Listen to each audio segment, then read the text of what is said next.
Number plate को, जबकि उन्होंने पढ़ लिया है फिर भी उनको मन करता है कि मैं 10 बार पढूं। गंभीर बीमारी है जहां आपको एक किसी भी मेंटल हेल्थ प्रोफेशनल के पास जाना चाहिए कि कितनी गंभीरता है दिक्कतों की, उसके अकॉर्डिंग क्या दवाइयाँ चलानी पड़ेंगी, क्या हमें थेरेपी स्टार्ट करनी पड़ेगी। जिन लोगों को ओसीडी होती है वो खुद अपने आप से परेशान रहते हैं कि मैं बार बार सीढ़ियाँ चढ़ते वक्त, जो मैंने इंट्रो के शुरू में ही बताया कि वो अपने कदम गिन रहे हैं, कोई नंबर प्लेट है 2 3 5 6, उसको एंडलेसली टाइम वो काउंट करे जा रहे हैं। भगवान को लेकर उनके मन में कोई और थॉट आ रहा है। तो इस ट्रैप में अगर कोई है, और अभी इस इंटरव्यू से, हमारे पॉडकास्ट के बाद जो हमारे व्यूअर्स हैं उनको समझ में आ रहा है कि मुझे ये प्रॉब्लम है, तो कैसे वो इससे बाहर निकले? What is the very first step to get it out of it? See,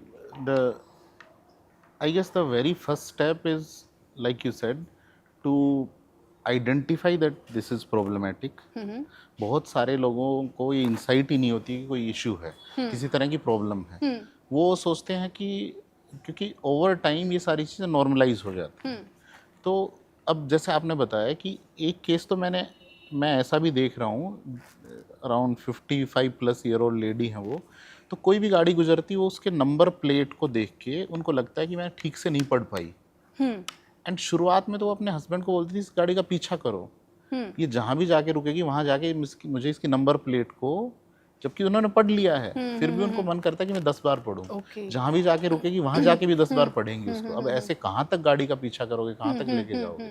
तो इस तरह कोई भी पैटर्न हो सकता है। जैसे आपने कहा था ना, मोस्ट कॉमन पैटर्न कंटामिनेशन और चेकिंग के हैं। तो ज़्यादातर केसेस हम यही देखते हैं। लेकिन मैं ओसीडी नाम वही है, लेकिन मैं आज भी I feel amazed eight times कि अब भी मैं ऐसे केसेस देखता हूँ, ऐसे पैटर्न देखता हूँ जो अब तक मैंने देखे ही नहीं थे। बट सर, जो मेरा सवाल आपने बहुत अच्छा जवाब दिया, बट मेरा एक सवाल ये भी है कि लेट्स से मैं हूँ, मुझे पता है मुझे ओसीडी है और मैं अपनी ही चीज़ों से परेशान हूँ, मैं बेचैन रहती हूँ कि मैं क्यों नंबर काउंट कर रही हूँ, क्यों कहीं पे कोई ग्लास रखा हुआ है मैं इसको सही कर रही हूँ, या लेट्स से हमारे सामने ये डस्टर रखा हुआ है तो मैं इसको बहुत सिमेट्री फॉर्म में रखूंगी।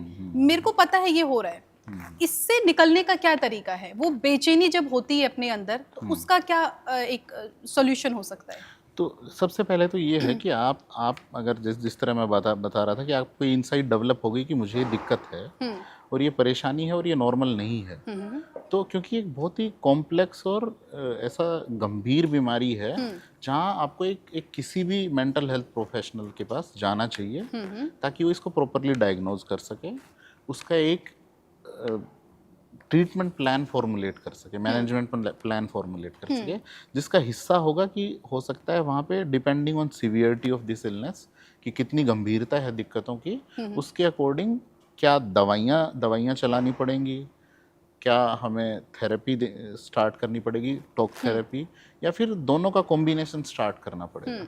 और फिर उसके कारण अगर उसके पीछे जाएं हम, तो मैं कहीं ना कहीं या तो मैं बोर्ड का उपयोग करके समझाना चाहूँगा कि क्यों ज़रूरत है दवाइयों की और थेरेपी क्या है, थेरेपी क्या काम करती है।